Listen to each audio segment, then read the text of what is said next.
Hi everyone, it's Kennerly Clay from Letters from East of Nowhere, and this is the companion video to my memoir, Letters from East of Nowhere, Daddy's Words to Live, Drink, and Die By. And today I'm reading a letter from my father written from Ocean Beach, San Francisco, California, March 2nd, 2002.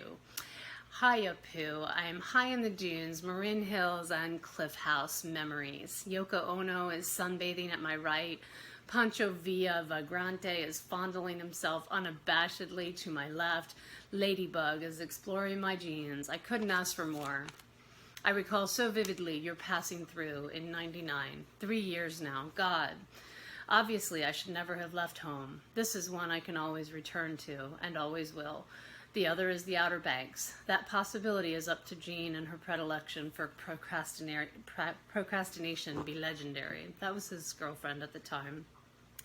So here I shall stay.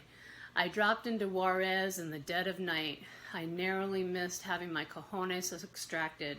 If I hadn't known alleys to La Rosa Hotel, I'd surely be dead. Send no one to a border town these days. Vacation land of the blind. The cops don't need you, and man, they expect the same. Bob Dylan. I've yet to decide what's worse, low-life blacks or low-life Mexicans. Apologies, and I will speak to that in just a moment. I have restarted East of Nowhere 4 or 5 times. This is the novel that my father was working on that he never completed.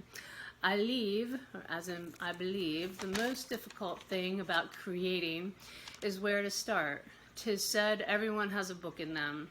I have 6 or 7, hence the dilemma. My title isn't in the SF, San Francisco card catalog. I read and loved Steinbeck, but my title selection grew from personal confusion rather than a biographical family portrait of humankind after its loss of innocence, that is, East of Eden.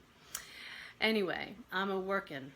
I hope your efforts are being rewarded, and lest I forget, write to him at Francis Edward Clay, General Delivery, 101 Hyde Street, San Francisco, California, 94142.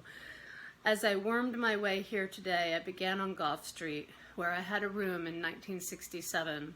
Your mom arrived and was sitting on the second of 19 steps when I came home at 8:45. You were conceived there.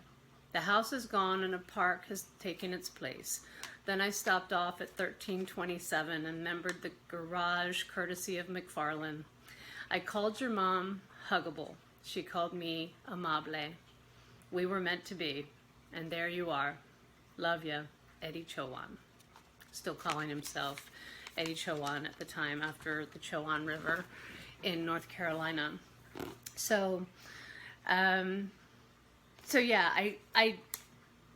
I checked in with myself about whether I wanted to read the line about low-life blacks and life Mexicans or whatever, and sometimes I have the urge to censor my father, and I thought, well, no, let's just let my father be who my father was, you know.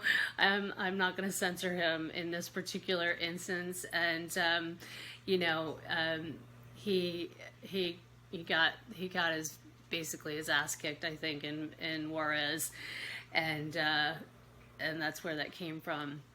And so, and then again, San Francisco was a place that he always felt that he could return to. There were a lot of memories there for him, and it was the place of his youth and sort of coming of age, you know, during the late 60s and the counterculture era.